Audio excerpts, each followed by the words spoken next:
Okay, good afternoon, everyone. Councillors, staff, airport, welcome.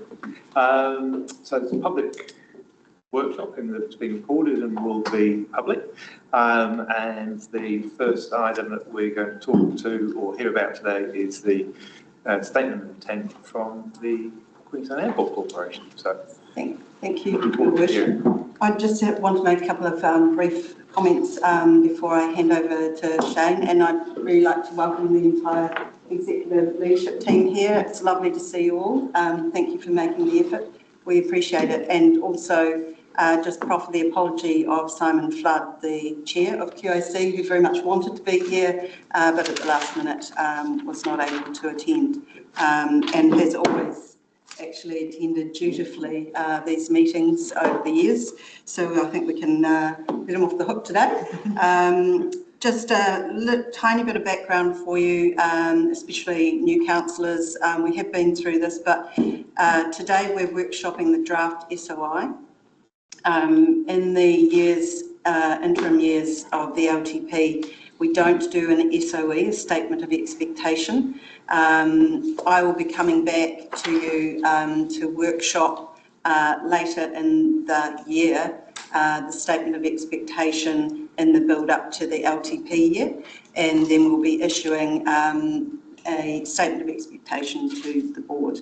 But this year, what we do, and we did it last year, we have a workshop today.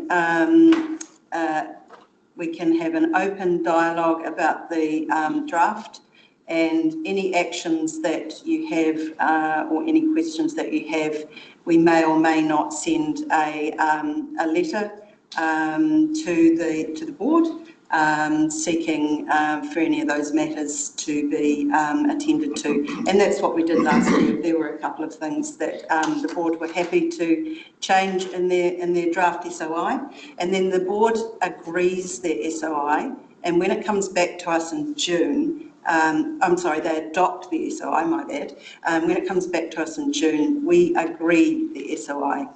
We can either agree it or we can say, actually, no, we don't agree the SOI and we need you to go away and modify the SOI. And that's basically in a nutshell what's laid down in the LGA. But the nice thing is that on the back of the adoption of the master plan, the QAC agreed to a secondary, I guess, level of exchange with us or accountability with us, which will be happening actually at the first Smart Finance Committee meeting, which is the 17th of March. And that's where they'll bring a master plan and dividend update, and they'll also look at the various milestones, reporting cash flow debt, etc., etc. So a little bit more of a deep dive with that committee, which is a nice framework that the QAC agreed to on the back of that master plan. And I am about to hand over to Shane, but Nikki, I see you already have a question. Can't hear you. Thanks. Just with that SOE and the timing of it, just confirming that we'll be doing that ahead of when QAC needs it to inform its 10-year strategic plan.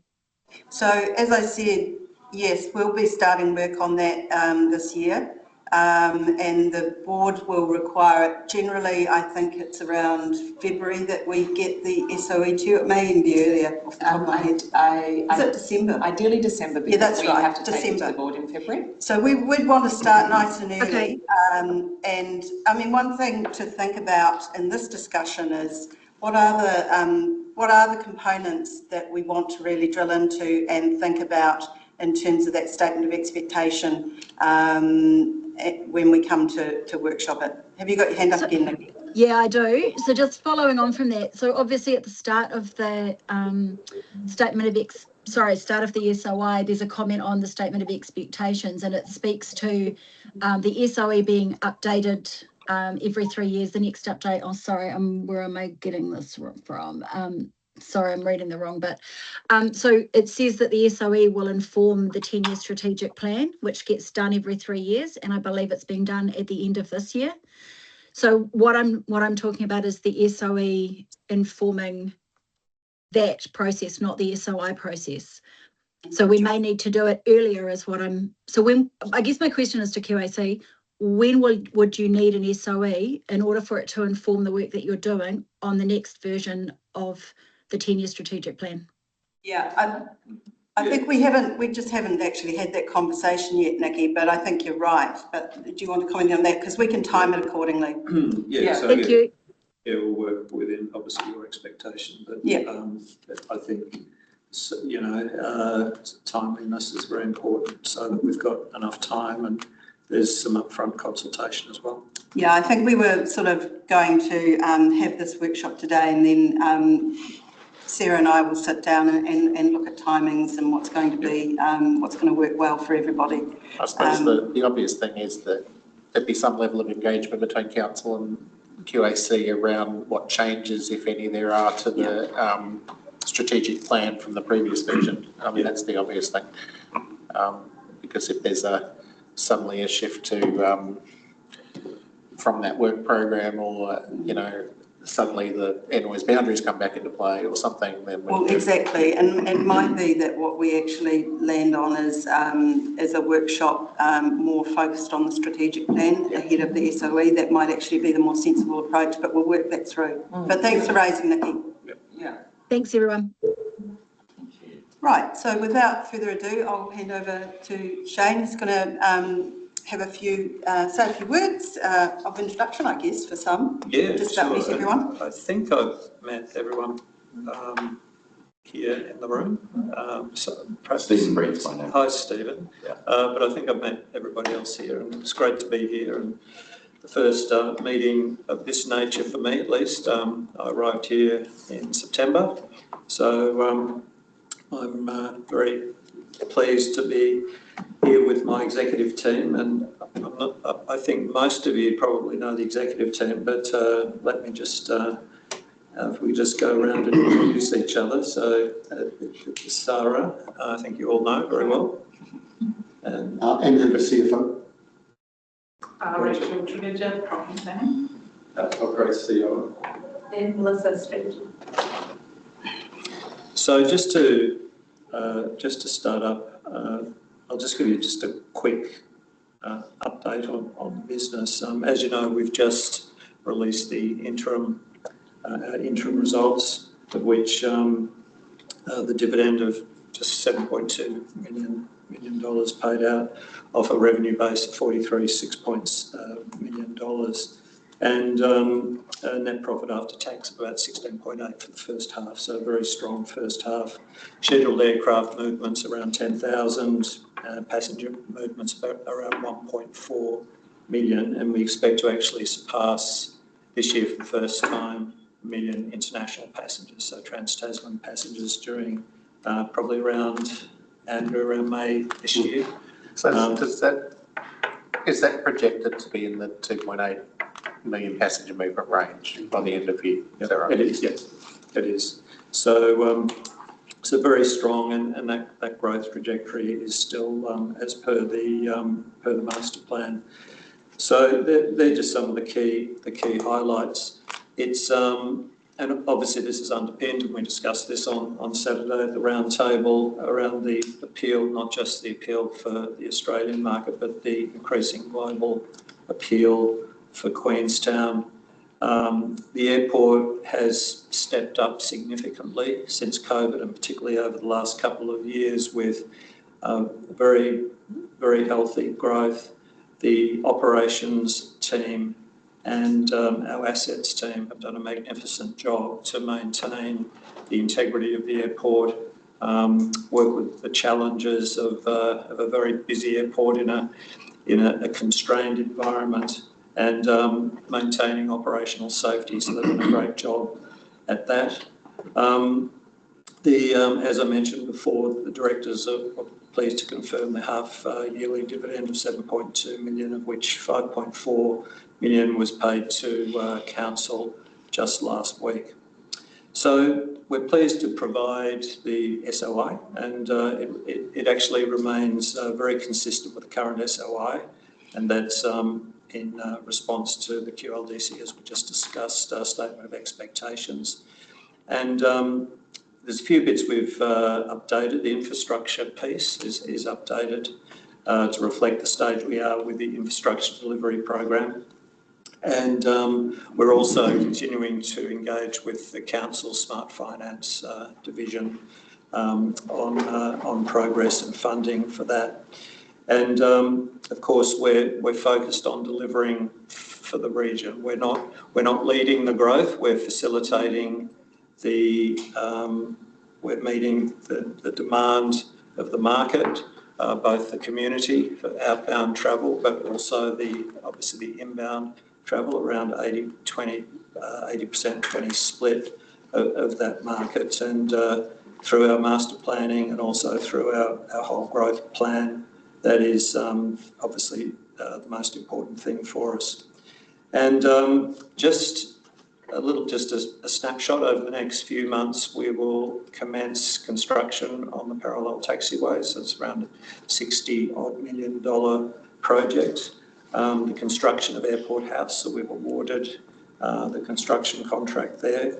We're about to award the construction contract on the parallel taxiway in the next few days. Airport House is around a $20 to $23 million project, and that will obviously house ourselves, but also aviation security, police and customs once that is completed.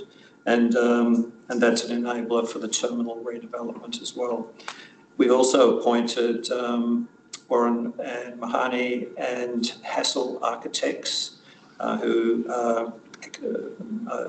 Warren and Mahoney, probably the best architect firm in New Zealand, and Hassel, one of the most experienced global airport architects. We've appointed them on the detailed design for the much needed terminal upgrade. So that was appointed a couple of months ago.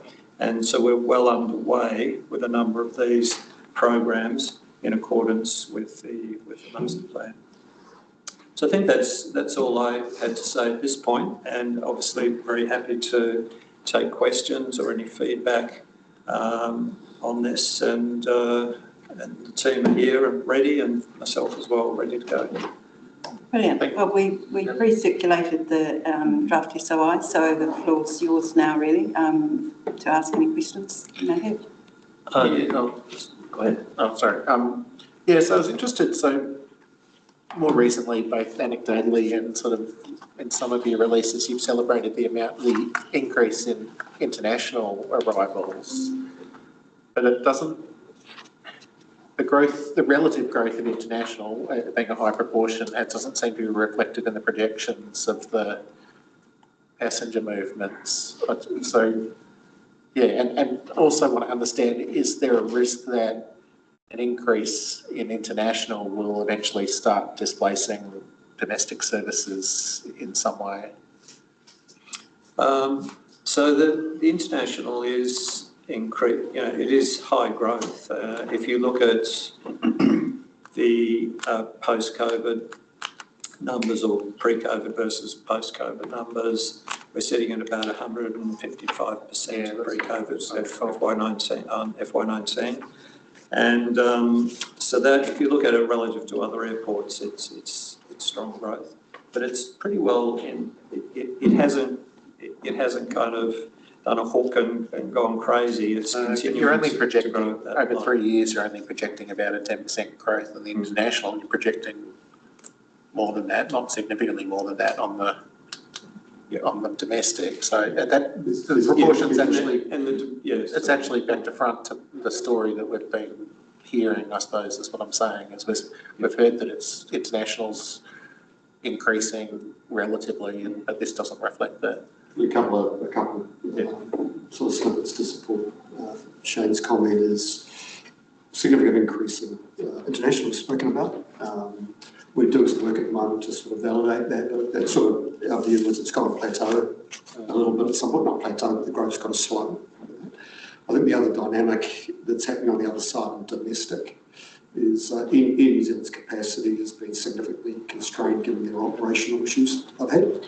So we think if they bring more capacity on, sort their engine issues out, that we'll see a higher proportion of domestic. So I think that domestic split that you've observed, Quinton, is probably glossing over a little bit. The growth is, I think, they're indicating 3.5% or thereabouts in international, still reasonable growth, but it is slowing down a little bit for sure. Okay, yeah. I mean, So it's built in. yeah. Okay, I was just interested to know. It felt like there were two conflicting stories there, but if there's a reason, that's... Yeah, and it's probably a bit out of proportion, as Andrew mentioned, because of it's pretty public. We've just seen the recent results, interim results of Air New Zealand, and we know from Air New Zealand directly that they're underserving Queenstown domestically right now, and that is purely due to capacity constraint, due to lack of assets to be able to put onto Queenstown. We are seeing a little bit of that offset, starting to be offset by Jetstar. They've put some more capacity into the domestic market here in New Zealand, but it's only relatively small compared to the Air New Zealand share. From a business perspective, is there a significant value difference between passenger movements for domestic versus international? I mean, obviously you have to provide a whole bunch more services, so there's a turnover. $6 a passenger because they'll spend more coming through the terminal through duty free. As in the Internationals. But there's must be a whole bunch of other stuff like the security and all the So there's a recovery through euro pricing. Yeah. The construct, so it's about a 20% uplift in price per passenger to cater for that infrastructure. And then at a commercial level, enjoy the benefits of high, duty free in terms of revenue per passenger, and they tend to pay higher prices for rental car. Yeah. So it's the best from a revenue and profitability perspective. Right across the board. It's better for the airport to have more international than domestic. I suppose I'm just trying to think about that service provision side of it, because obviously it's a massive connector for our region to the rest of the country, and domestic is important from a purely functional perspective. So just making sure that we're keeping that. So did you pick that up from the SOI, or that's just a general? Because bit of both. I mean, I'm looking at the passenger movement numbers as well as the information that I've heard elsewhere. Is there anything, on the back of that conversation we should? I think it's just useful feedback because It's messaging, I think. yeah, and it's we used to be looking at 60-40 for we used to be looking at 30-70 for international and domestic being the bigger proportion, and now smooth it out over the whole year it's 35-65, but at some points of the year it's 60-40. So we're talking about numbers off a lower base, which makes it sound bigger. And I think also, even though now we're fully recovered from COVID, we are talking about consecutive years where Trans-Tasman Airlines were coming back on. So those jumps do show in the numbers in a way that they probably won't anymore, and that'll smooth out going forward. And something as a management group we are very focused on is the domestic network to and from Queenstown. We also get a lot of customer feedback, particularly community feedback, on frequency and schedule. Auckland's okay, even though it's probably underserved, and that's with currently eight Air New Zealand flights a day, 3 Jetstar flights a day, still underserved. And Wellington's heavily underserved. Yeah, Christchurch and Wellington, very underserved from a schedule and frequency perspective. So something that we're gearing up internally to have far better dialogue and influence where we can over the airlines to address some of those customer demand concerns, if you like. And so just one other brief question before we move on. Page 17, there's just a bit about the Wanaka Airport certification. So I just was wondering about the wording of that, because my understanding was that CAA instructed us to do a review of the airspace rather than did it themselves, and then they, on the back of that, recommended that we become a qualifying, or agreed that we become a qualifying 139. 139. So I was just wondering about if the wording's correct, because it feels like it was directed by they directed us to do the review. They didn't direct us to become a qualifying airport. They agreed that we become a qualifying airport on the back of it. I mean, it's semantics, but I just... Yeah, so just a couple of words, people don't need to change. CAA never instructed us to review the airspace.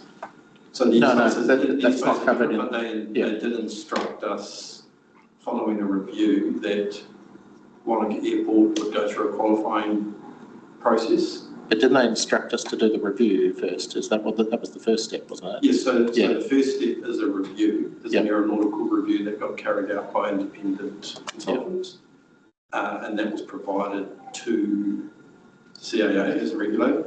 And the regulator's outcome of that process was to instruct the owner of the aerodrome, which is QRDC, to prepare to move it to a qualifying aerodrome. That's fine. I think that wording could be tidied up a bit if that's the case. Yeah. Just as to how that played out. Yeah, well, we'll just go to Q next. Yeah, just a quick question. The non-aeronautical revenues, you want to increase to 12%. What is it right now? And what does that look like? Is it duty-free, or what are the components of non-aeronautical revenue? Well, at a direct answer, the not direct non-aeronautical is minor. It's just property leasing, very minor. And then, so it has nothing to do or doesn't correlate directly to passenger movements. Mm-hmm. Yeah. And then the other element to us, for us as a business, when we talk about our commercial revenue, or what we call Tier 2, that's where we generate revenue from passengers that flow through our system buying rental, hiring rental cars and buying coffees and the likes.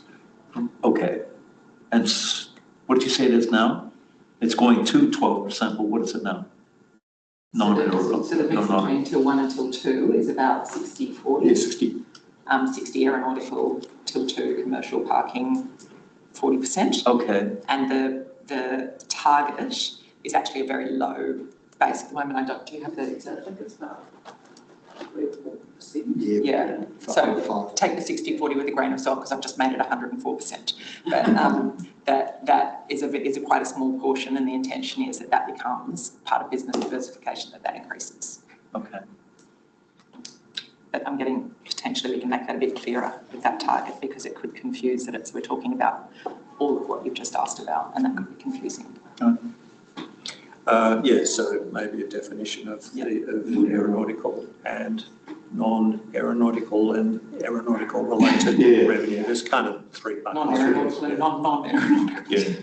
So at a raw form, property development of something that has nothing to do with the airport, on non-aeronautical revenue, related aeronautical revenue around rent-a-cars, duty-free, retail at the airport, ride share, all of those things, of course, just aeronautical direct revenue, which is airline charges. John. Thanks, John. Hey, Shane and team, good to see you again. Good to see you, John. I'm coming to you from Wellington.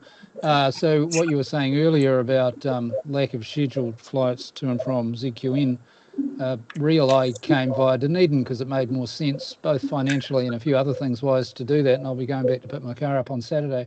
But what's the rapid recovery and now growth, and then the projected growth that you've got in your various documents?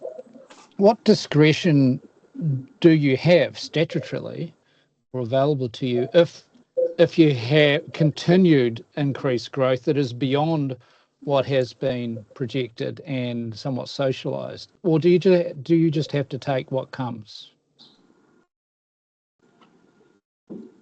It's a very good question. I think under normal circumstances, which we are managing on a strategic platform, I think we have as good as any analysis available to us on projected passenger forecasts, and we monitor that growth very, very carefully. I think we have a good example now of how we're meeting the needs of the future is our current infrastructure plan, which is based on those projections from the master plan.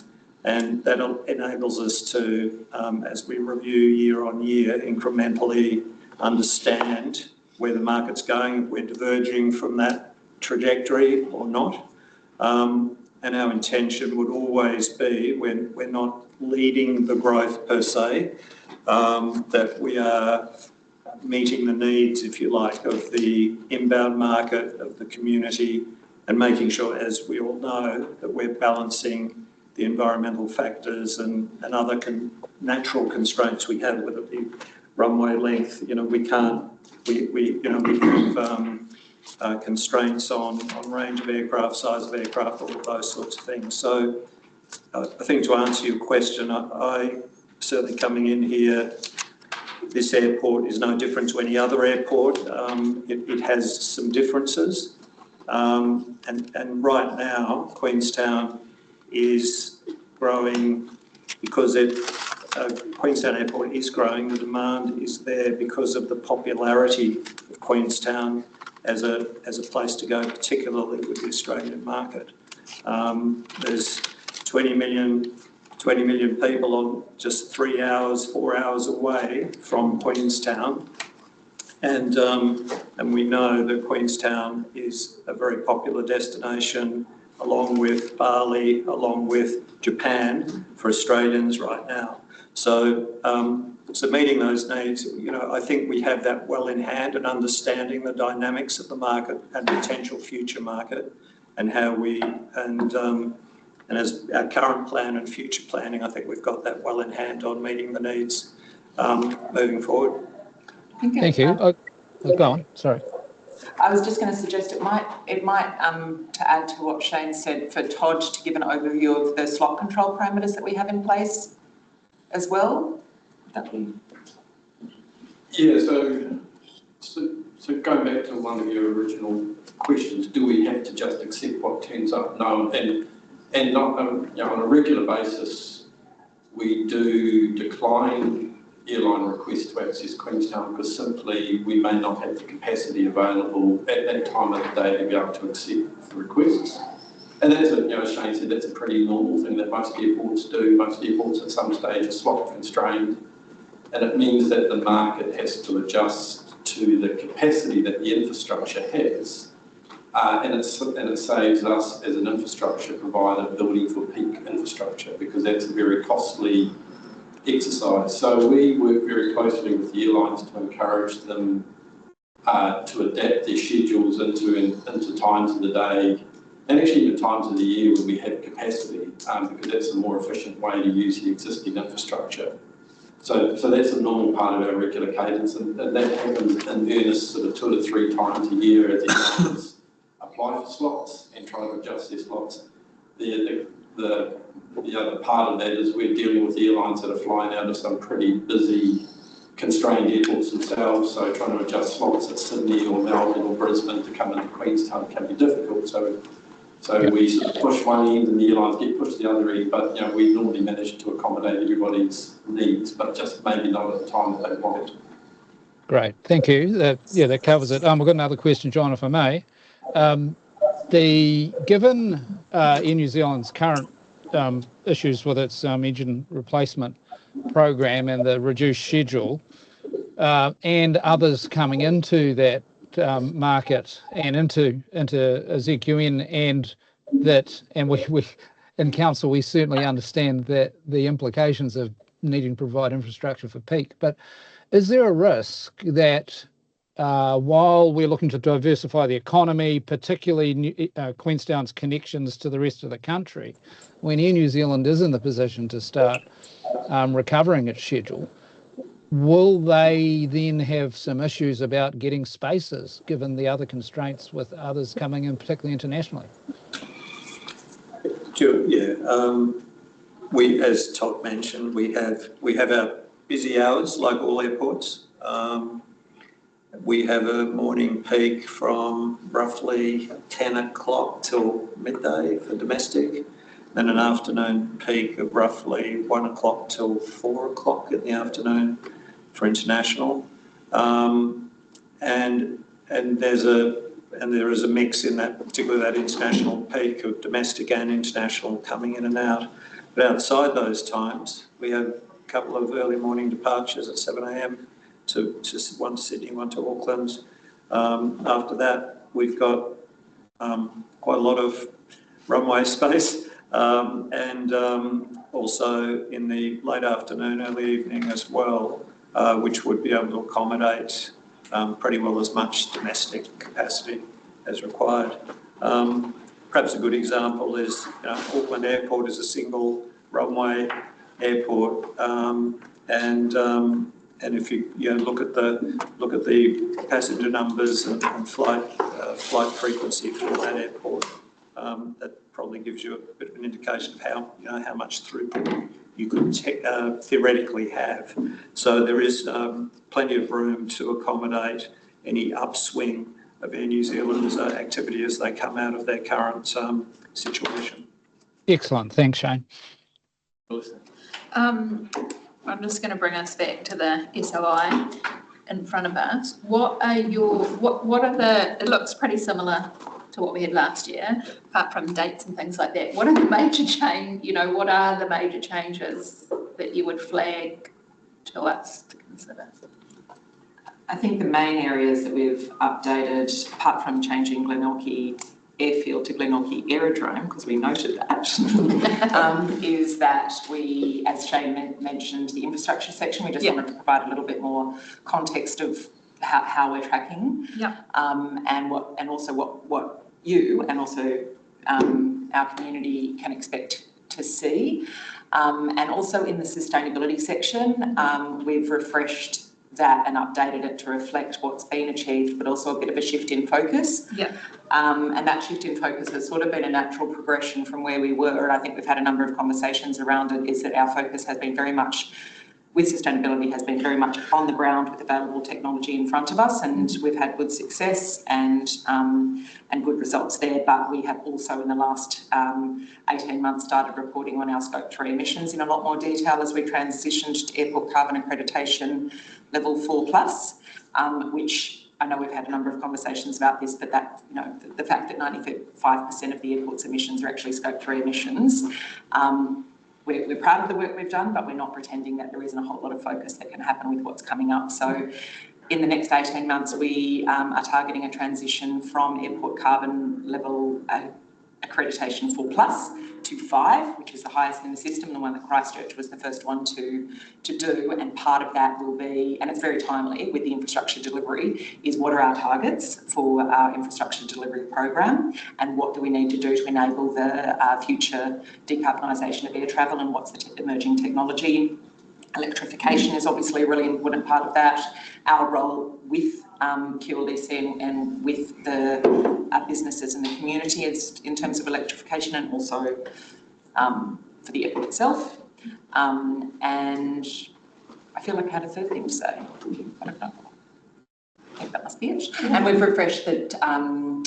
We have refreshed the KPIs to add on the subsequent years, but you'll note that in some of those it does depend on the earlier conversation with Nikki around future direction and so on, that can be refined either for the final version this year or for next year. Okay, thank you. Cool. Just a question on the noise management, because obviously this time last year we were in breach of our noise boundary with the GA on the cross runway. Just really, if you've got any update as to how we've done, I mean, probably this year the summer's been a lot worse, so that might have solved it, but just what your sense check is on the figures. But noting in the SOI you can do some real-time monitoring.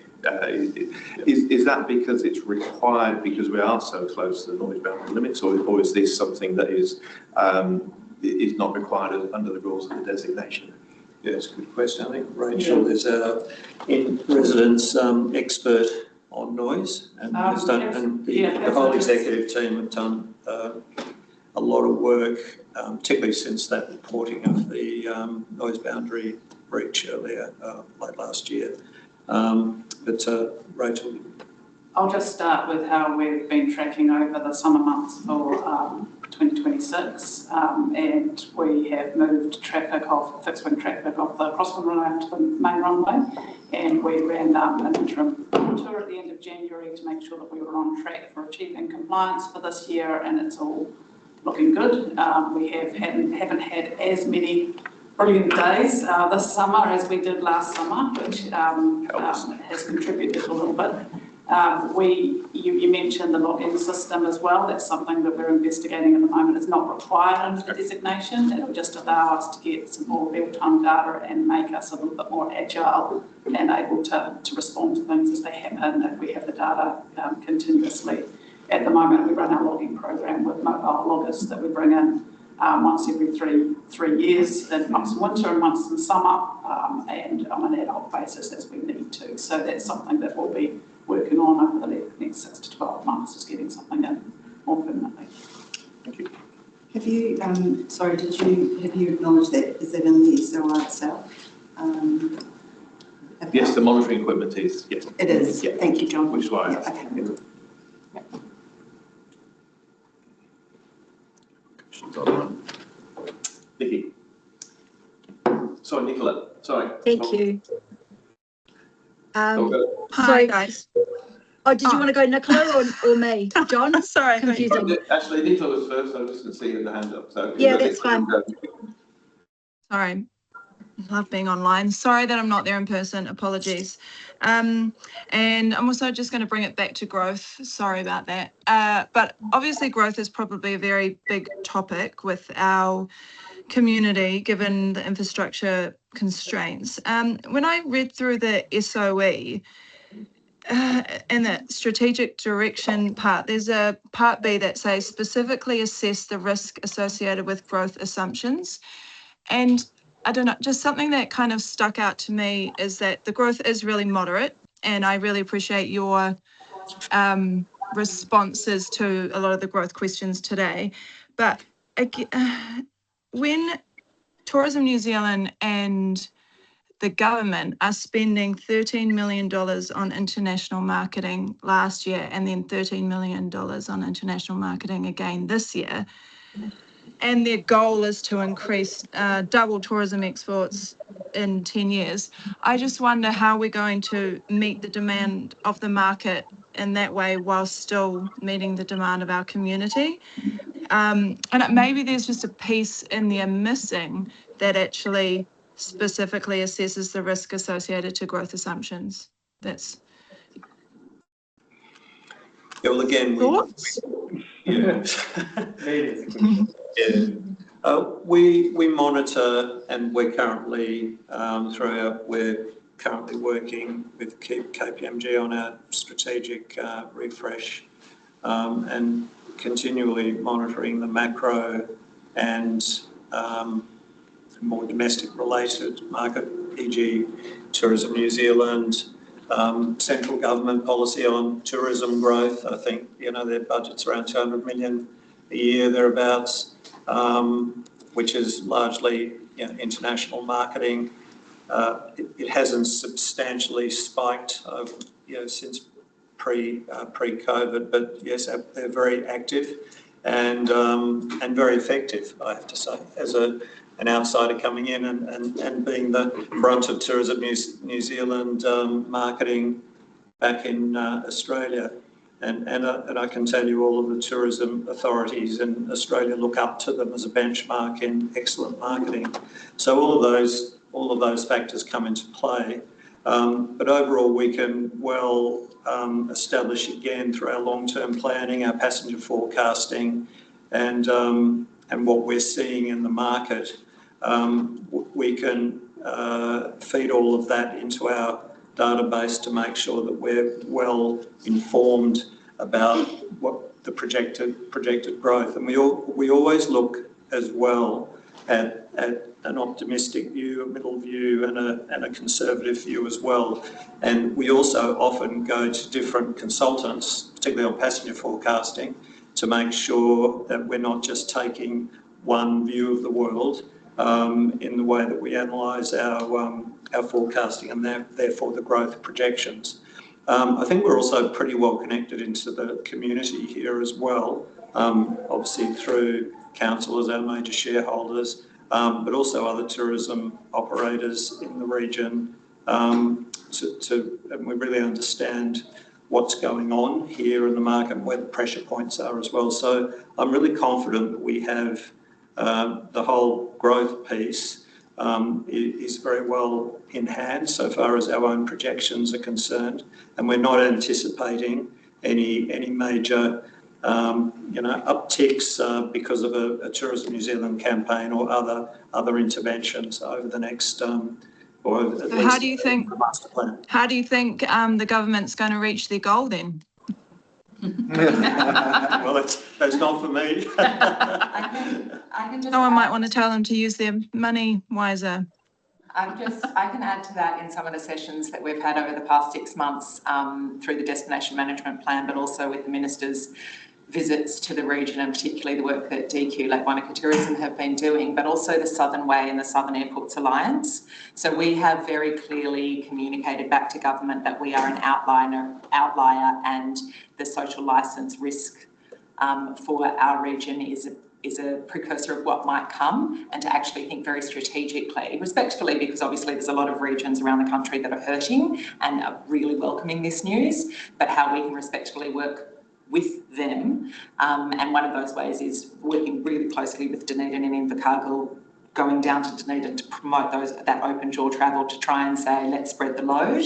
And that's been a 3-year campaign in development that we're working with Jetstar and Air New Zealand in different campaigns to acknowledge the promotion that's happening, but try and diversify as much as possible. It's influence, not control, but it is something that we're aware of. And we're also in partnership with the other 2 airports with this under the Southern Way banner, supporting the Otago Tourism Policy School, which we support every year, but that coming up in May will be a good platform, I think, to have a bit more of a nuanced conversation, because it has been very crude with full respect to the Minister, it has been a little bit of a crude message that doesn't translate as well here, given the growth that we've been experiencing across the region. So it's a balancing act that we are engaged with. Yeah, do you think that because that's so great to hear, do you think that needs to be in the SOI somewhere? Delicately? We can definitely look at I think maybe in the section where we talk about what the inputs to our forecasting is, that would probably, I think, picking up on what you're saying, that would probably be an area where we could update to reflect the government policy that's come in at the moment. Definitely we can take that on board and think about that. And we have through, I think I've already made this point, but also through the feedback on the IVL, we've been quite clear, maybe not publicly and explicitly, as I know many people around this table have been, on what the IVL says it's going to versus what it's actually going to. We've given that feedback politely as well. Okay, thank you very much for that. It feels like also this could be, will be an important conversation in terms of a session we might have on the strategic planning to land that SOE. So, I mean, it all ties in together, as well as the conversation about potential constraints. You know, all a conversation that we're going to need to have together with our it's a partnership. And yeah, certainly the central governments, you know, there are other parts of New Zealand, including Auckland, struggling on tourism growth. So there are, you know, the infrastructure, so, you know, supply side on the exhibition centre in Auckland, for example, Christchurch with a new stadium and other infrastructure developments to help spread the load as such. We're also in an election year, so we could expect some other surprises so far as government and different parties' policy on tourism and tourism growth. So something we need to take into account. I think the other thing I would just put in the mix too, for councillors that haven't heard this before, is that the loading on transport into Queenstown Lakes District. So it's still, Michelle, you might have this at your fingertips, but it's still the majority of people actually coming into our region are still coming by road. So even if you do constrain, or there are natural constraints for ZQN, that doesn't actually stop the visitors from coming. But it is a long drive from Auckland. Not so far from Invercargill. We'll go Nikki and then Stephen. Thank you. Look, mine are going to be quite specific to the SOI, and I've got quite a few of them. So if anybody wants to respond, maybe if it's short, because I do want to get all of my questions and comments in, hopefully. Look, on the last one, I'm just thinking about enabled emissions and relates to growth. In the statement of expectations, it says council would like QAC to also include an understanding of its oversight of aviation emissions, and I can't see how it covers that. I'm thinking a new KPI would be useful to sort of set out what those conversations, what conversations you're planning to have, and then they could be reported elsewhere. But I just feel like that's been included in the SOI for a while. There's been direction in the SOI, but we haven't seen anything come out of that. So I don't need an explanation unless you really. Well, it'd be good to, if you just pause on that one, it'd be good to get a response on that one. Mm-hmm. Sarah? So just to clarify, Nikki, thank you. Are you talking about setting targets for? No, so I'm just talking about the commitment. So in the statement of expectations, which the SOI should reflect, it states specifically that council would like QAC to also include an understanding of its oversight of aviation emissions. So we're talking about the enabled emissions from, obviously we provide more airport, we have more planes, we have more emissions.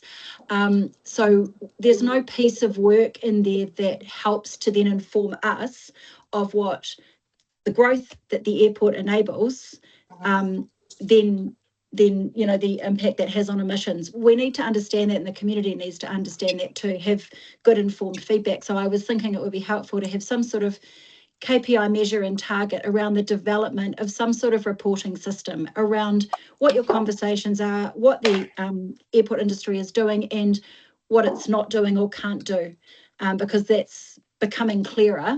But we're just not seeing anything further on it. So no need to, that's what I would like to see. But I'll just put it out there.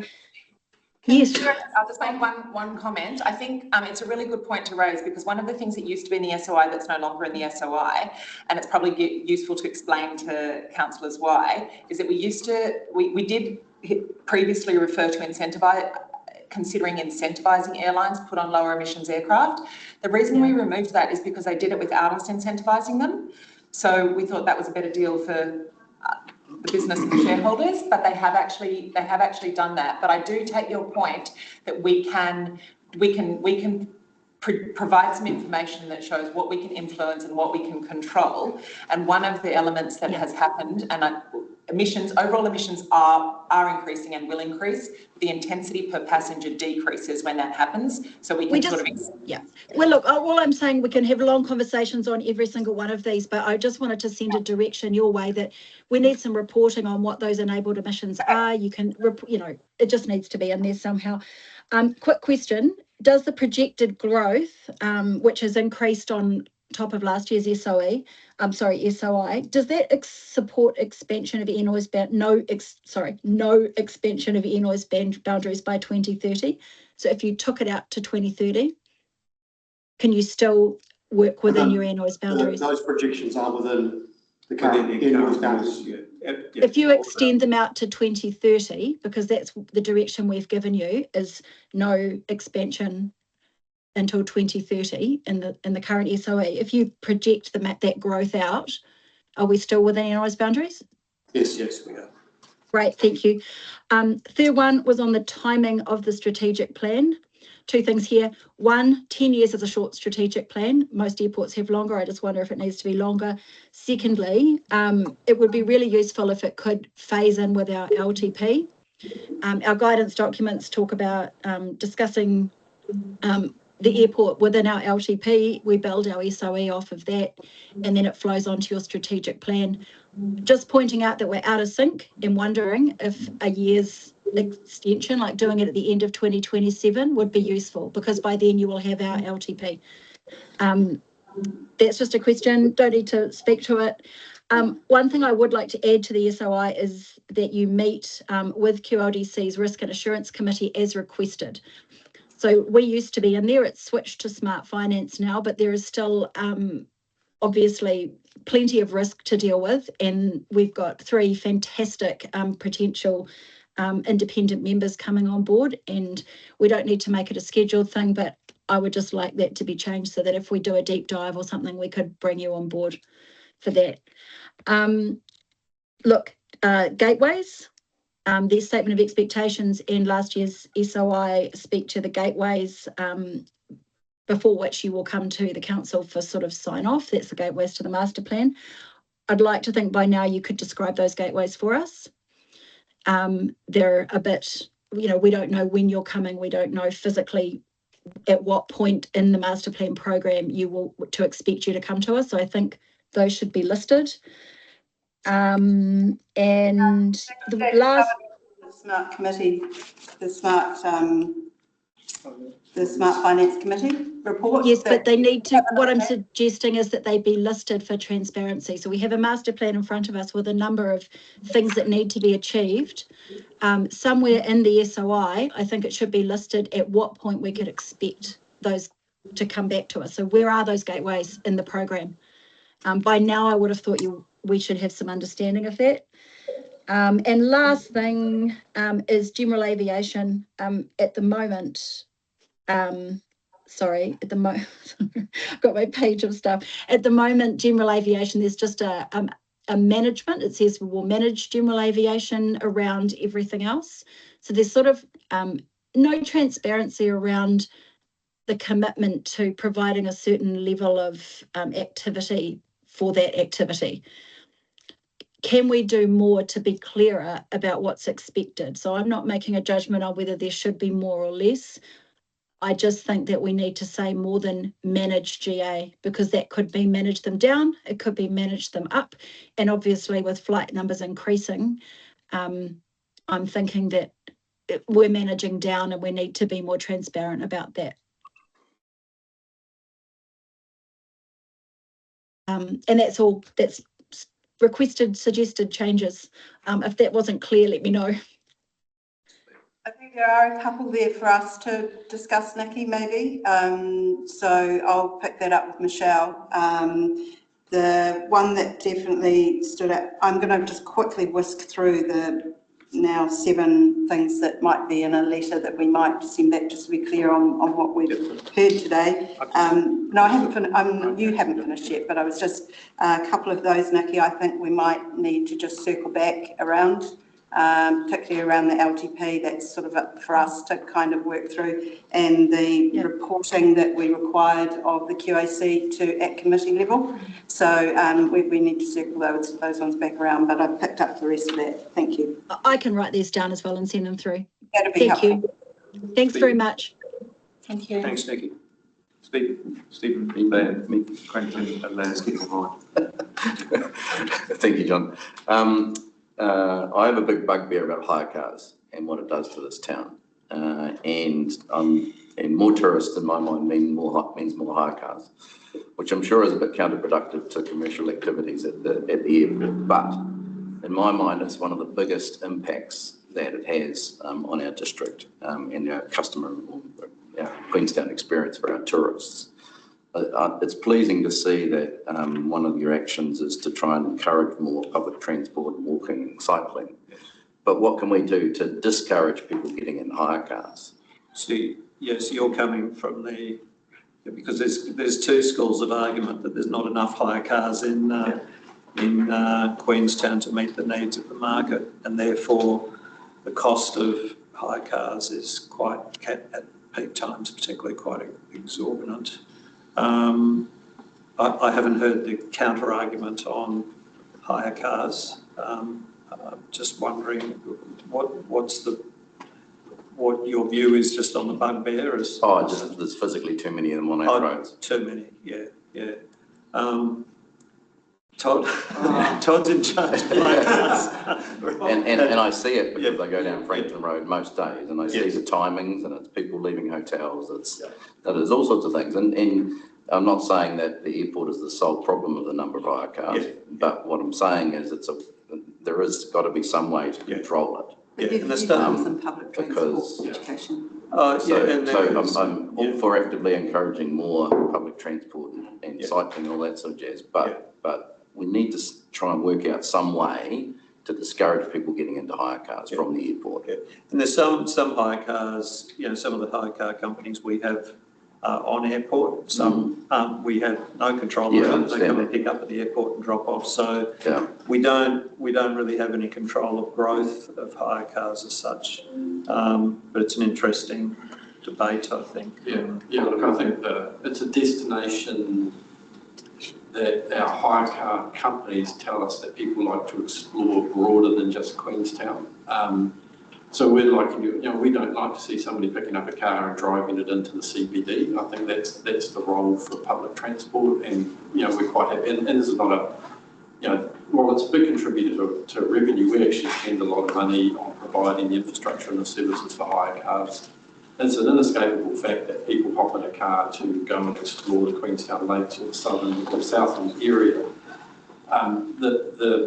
It's the unnecessary car hire that we're fully supportive of through the master plan and the development planning about increasing the access to public transport to make sure that people aren't hiring cars to actually use in the CBD. But a lot of our data has shown from the rental car companies that Queenstown is probably one of the areas that most car operators put a huge amount of mileage on their cars, so it demonstrates that the consumer has a strong demand to get out to explore beyond Queenstown, and I'm not actually sure what the alternate solution to that is, because public transport can't get you to sort of large parts of the catchment area down here.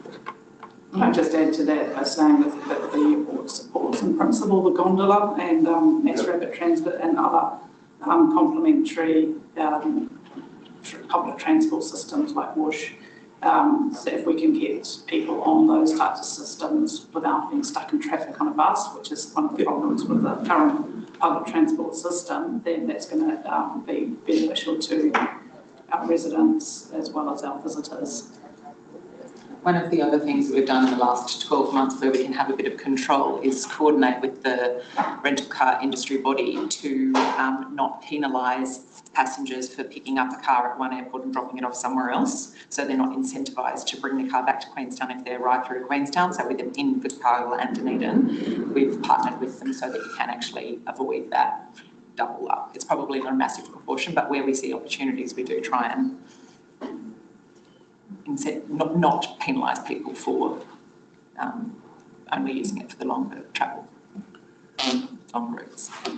But it's an interesting counter view to for rental cars generally, something that we're very happy to take on board as part of our thinking strategically on and also up-weighting where we can, and we are supporting, as Rachel said, alternate means on whether it's gondolas, whether it's Whooshes, and other modes of transport. And central transport hub in we have currently, I think there's a bus interchange down in the BP roundabout. We do have bus services, line bus services coming through both ways into the airport. Proposed gondola, there would be an airport station with proposed Whoosh. There's an airport station, so I think the airport being central over time as a key transport hub for particularly promoting public transport, bikes and everything else, would be very helpful partnership with council to make sure that we're well coordinated there. Thank you. Great, thank you. Yeah, thank you. Two things. One was, just to touch on the Frankton North and the Wanaka Airport land that is owned by QAC. And I acknowledge, well, firstly, that we've been able to add at least some narrative in around both of those, but just to point out that it is still reasonably light on, and that, we both would love to see you get some value out of that land, but also have strategic interest in the outcomes of those lands. So just to keep highlighting that. And I know, signalled that you'll come back and talk to us. That's great. And I think Obviously, there's no further progress on that in this version. No, I think the Aegis report might help Yeah. give some clarity to that, and and QAC haven't seen the Aegis report yet. Yeah. So, but they will Which is receive this due week. next week or this week, yeah. And the other one, obvious one, was you're aware of our challenges with Shotover wastewater. We had nominally received advice that the airport wouldn't entertain the use of airport land for any sort of disposal, and I just was just some clarification on that position. And notwithstanding that we've got no interest in disrupting the airport's operations or providing risk or, attracting birds or anything like that, if there was something that could assist us with that issue, is the airport open to it?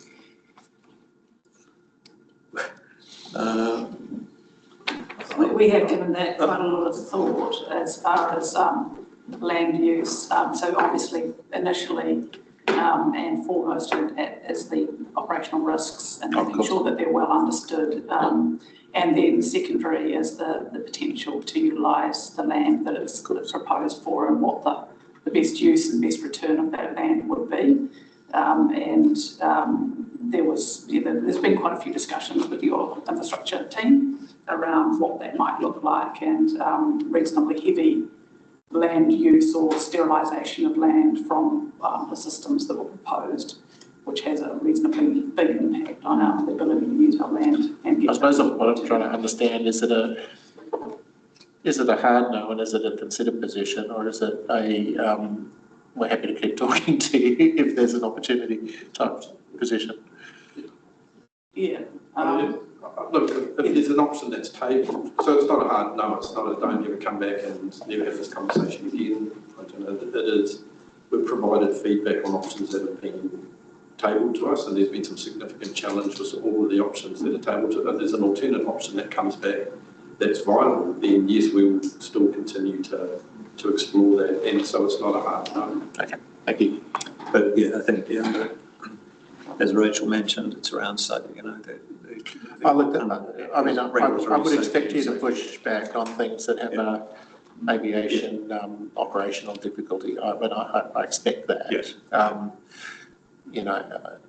I suppose at the same time, if there's opportunities that don't impact or, have a significant value proposition, I would equally expect you to be open-minded to those. So, And I think just in the spirit of partnership and the way we work, obviously we'd be very happy to continue a dialogue if there's any feasible partnership opportunities.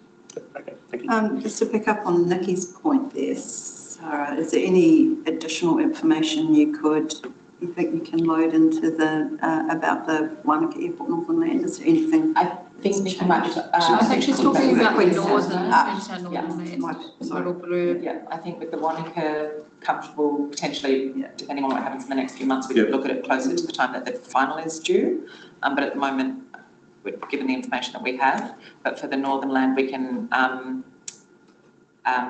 we can go and have a look at that. Something of that. We can Rachel and Shane about that. Just as a side note, we had a conversation with Aurora and Transpower the other day, and that came up actually, a solar farm on the QAC land that they're very open to that, and some localised storage of power storage of some sort, and they were very receptive to that. Okay. As a non-aviation activity. Yeah. Very good. Go ahead and then go. Very quickly, firstly, sorry for being so late. That's unavoidable. Just to go back, firstly, just on a couple of things. Nicola's question about growth. In the past, when we've talked about the noise boundaries, one of the solutions has been quieter aircraft with a higher capacity for to bring in a larger number of people within the current noise limits. How far through the range of that are we? Are we still at the beginning of it, or is there still a long way to go in terms of quiet aircraft and large capacity?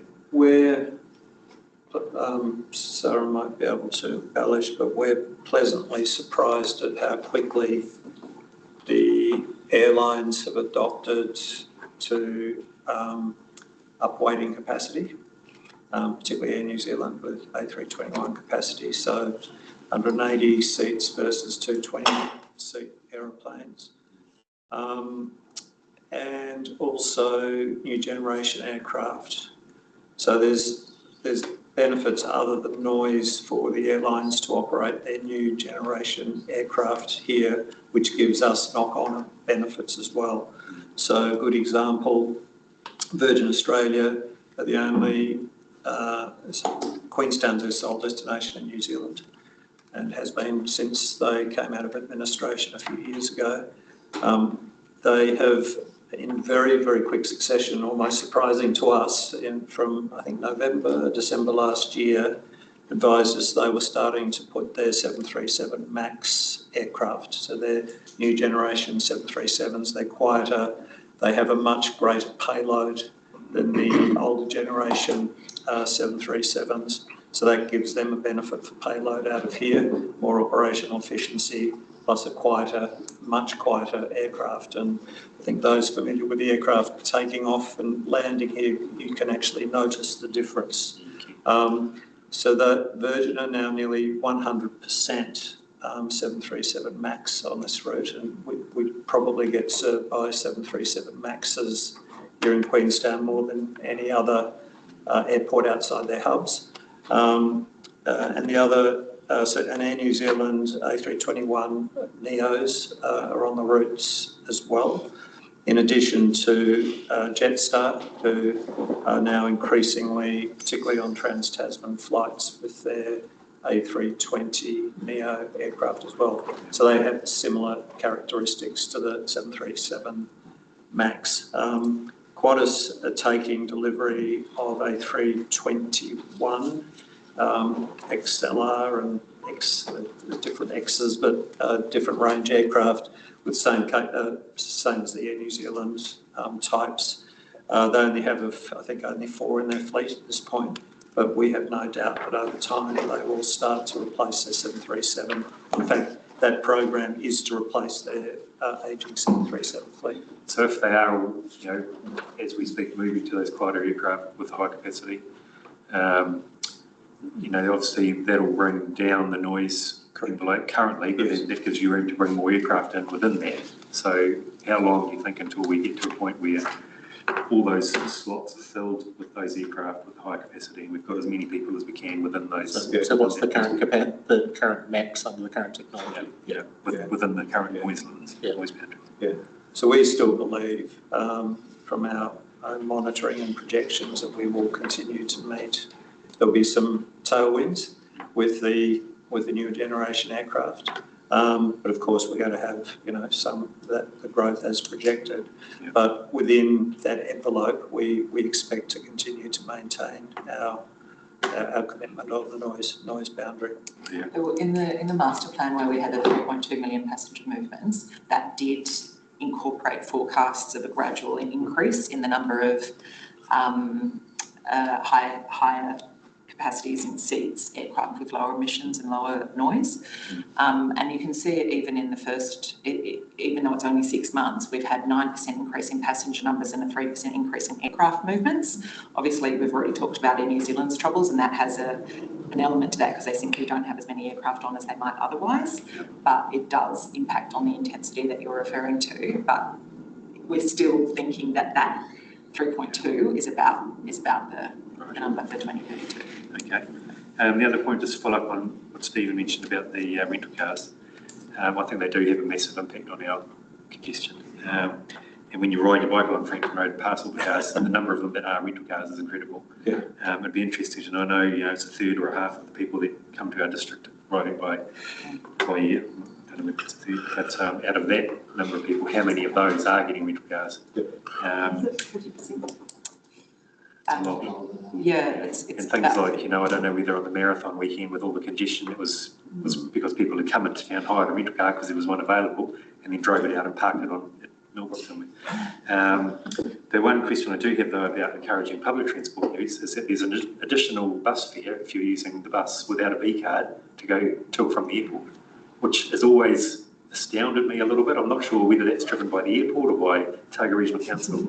But why would you penalise attention to choosing to use the bus? I mean, we talk about that a little bit at regional transport because there's a national bus ticketing system that is being instituted so that someone from Auckland maybe use the same payment method down here, pass down here as they do in. And I know it's very simple to buy a B card at the airport, but lots of people don't. I've been on the bus that goes through the airport and lots of people just get on and they pay cash, but they pay double for some reason. And that's, why do we penalise people who want to pay cash for the bus? That's something we'd like to address. It is in the Otago Regional Council Public Transport Plan and sounds, appears to be difficult to change once it's put in place. Yeah, so it's an ORC. It's not a commercial model. It's Yes. not part of So it. they get charged a fee for driving into the airport? we don't. We don't benefit. In fact, we don't charge for bus services through the airport at all. But agree, it's a bit weird. And the one last thing, just to follow up on what Quentin said about wastewater disposal, potentially, I guess what I'd thought of, what we'd been talking about much earlier on in that wastewater disposal conversation was the clear land that has to stay clear either side of the runway. It's 90 metres each side or whatever it is, the centre line, that you're never going to build anything anyway, apart from maybe solar farms. Has there ever been a discussion about using that land to dispose of water subsurface? Underground. So that it's not going to make your grass grow, but it can drain away. But that's the sort of thinking that we had previously had about wastewater disposal, but whether it's still valid. We did do some reporting on that because that has come up before, as you know. It has, but then the land seemed to be unavailable for that anyway, so that was the question. It was more, it was looking at Project Pure actually in Wanaka. And the issue was, because I know there was a technical report done about this very issue, and it still attracted birds. So it was greener and was still a heightened, it still carried a heightened risk. But that's that's not the same as the deep gravel. I don't know what it's called. No, not the trenches, but they're reverse bore. Deep wells, here we go. Wells. that was of it here, but I remember Pete Hansby was Yeah, I know. adamant that could never happen, but we can. Yeah, that's all for me. Thanks. Thank you. Good. I appreciate we're out of time, but parallel taxiway, what sort of operational efficiency does it create in terms of, and are your growth assumptions based on that as an enabler to? It's one of the enablers. So yes, the parallel taxiway does deliver a lot of efficiencies as well as a lot of safety improvements and a lot of resilience into the runway system. But that in itself, without the other improvements of infrastructure throughout the terminal. So the terminal's got to be in equilibrium. The system needs to all line up so we can have additional efficiency and throughput through the runway, but unless there's a parking stand for the aircraft, unless there's check-in counters, and so it goes on. So it's one, albeit it's one big piece, it's just one piece of the overall puzzle for the airport. I appreciate that. And it's the same sentiment as, why do you make a double lane? Because eventually you'll have to make a single lane, and that choke point was further down. So, but yeah, wondering if it changes slot, but to your point, that makes a lot of sense. I think from where you go from a 7-minute turnaround to, 2 or 3, don't you, or something? Yeah. I think, but the other thing between movements. Yeah. I wrote down, there is a few appeals to the airport and us, that one of them dropped, shut over waste for treatment plant, regional deals, one agreement master plan. I feel like there's a lot of space to work collaboratively, and I really appreciate that you've all shown up here today and have such a great attitude about working together on things and just trying to signal that, also want to have more space and opportunity to develop things together so that we feel there's an operational fluency rather than, sort of more formal mandated instructions. So thanks. Yeah, certainly an observation coming in to this airport with this airport team is that it has a good reputation with particularly key customers, airlines and other stakeholders in working together, which is not always the case with airports. And so I'm very proud of the team and what we've been able to achieve. We've got I think, a very good master plan, and this is and this airport is one of the most successful airports not only in New Zealand, but the whole of Australia, New Zealand region. And that's always going to be, and I think part of that success has been not just the Queenstown partnership, the way as I mentioned the other day, talking around the Queenstown success didn't happen by accident. It happened because of collaboration of a lot of very studious people with resolve to grow this place in a good way. And so I think the airport embodies that spirit, and I think also we intend to continue to obviously work with you as our key shareholder, but work with the community to be, as we're 1,000 people work on the airport, not just us, but everybody else. If you multiply that by 2.5 kids, that's quite a big footprint in the community. So we're all in this together, and I know that we all see that. That's how we see it. So very happy to be continuing to work in that way. Yeah, thank you for that. The culture. John. Thanks, John.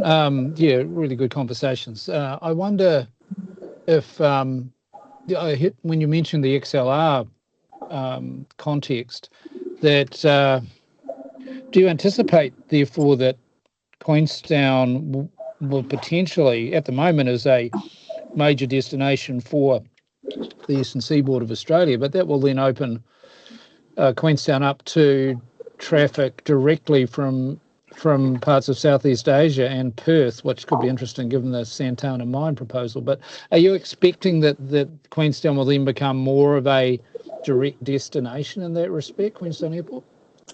I'll ask Todd to answer that. You may have seen this morning Jetstar announced non-stop flights from Christchurch to Perth using the new A321. I think it's about a 6-hour segment. It's a long way. It's a long way in a narrow-body aircraft. Although back in the 50s and 60s, we all flew narrow-body aircraft, 707s and DC-8s. But and they're exactly the same fuselage as they were then. But I think there are restrictions. We have natural restrictions on the runway length at Queenstown and other terrain issues, but I might like to embellish that a little bit. Yeah, look, Shane sort of covered it. We do, runway length is a natural constraint. Our topography is, so the airlines are required to climb out at a rate out of the Queenstown basin that puts pressure on payload. The XLR, relatively new type, every airline configures them differently. So the airlines will do their research, John, and they will know, for Qantas, for instance, they've just taken the type, they'll be getting to understand how well it operates, because you buy an aircraft off, whether it's Boeing or Airbus, and what they tell you versus what it does is often two different things. And they'll understand. No difference of buying a luxury car. Yeah. So they'll get to understand what the capability of the type is and whether it can. The other aircraft we should be paying close attention to is a slightly smaller variant, but it's an A220, which has very extensive range and is a good aircraft for growing markets. So it might be like Queenstown, Adelaide, those sorts of secondary markets that are smaller type, very quiet, very fuel efficient, with very long range.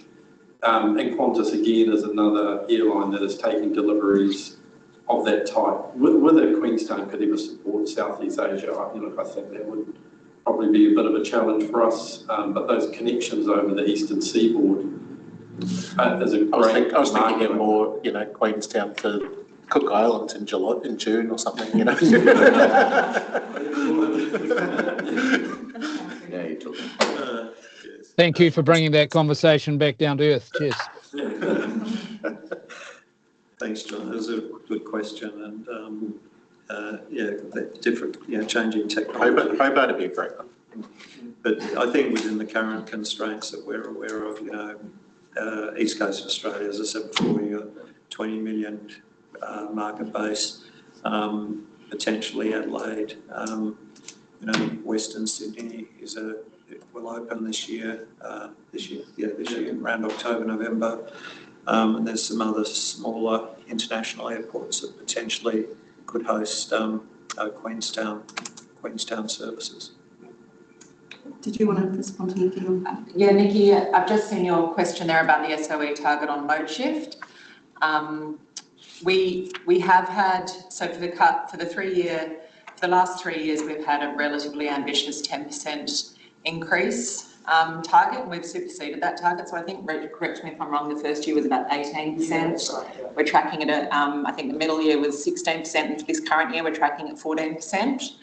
So we have taken on board the fact that combined, we're looking at quite a substantial increase from acknowledging that it was a relatively low base a few years ago, but that if we continue to have a 10% year-on-year target going forward, when we've had an accumulated, say, roughly 40%, give or take, over the last couple of years, that actually a compounding target would not be achievable based on the forecast that we're seeing and the availability of public transport. So whilst it reduces year on year, I think we go 6, 5, 4 or something like that, it's still compounding as an overall increase. We're trying to be as ambitious as possible with the inputs that we have on what's going to be available. Yeah, no, look, absolutely, and I didn't. 10% is a lot, but you saying you have achieved 14% in past years. Yeah, so 3 years ago, 17%, like I'll double check these numbers, but 17% in the 2 years ago, roughly 15% last year, and we're currently tracking at 14% for the current year. So that's awesome. It would be good to understand exactly how you. It would be good to understand exactly how you measure that, whether that's the amount on public transport or whether that's the amount that's shifted from cars, or are you including rental car use in that, just the detail around the measure?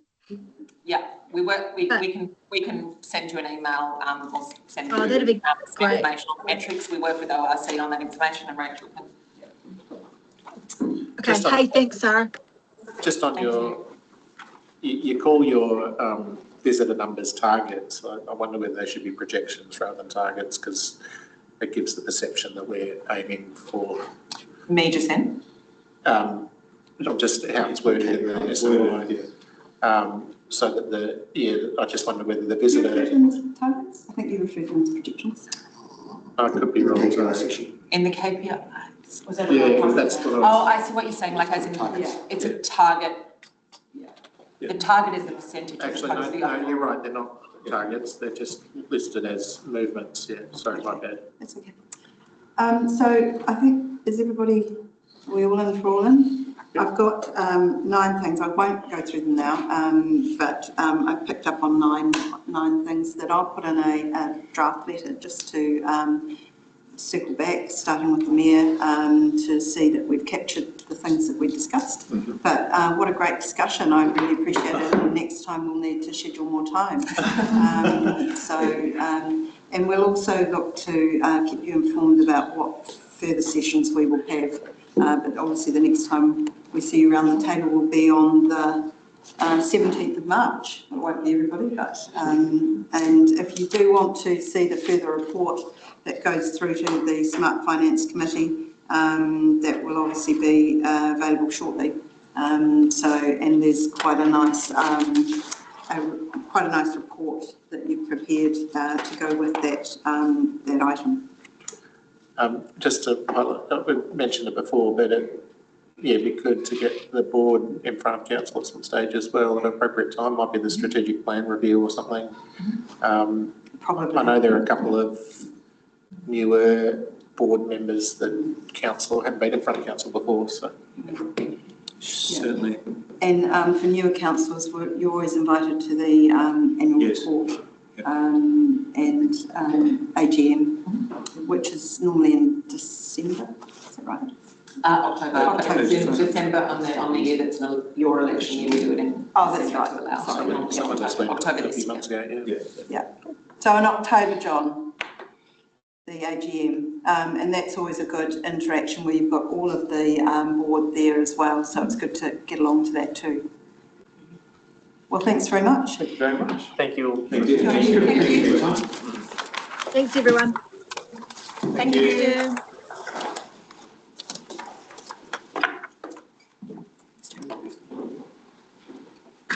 you increase the volume, Jane? I reduce it. Fine. Yes? Thanks, Lucas. Thanks, Jane.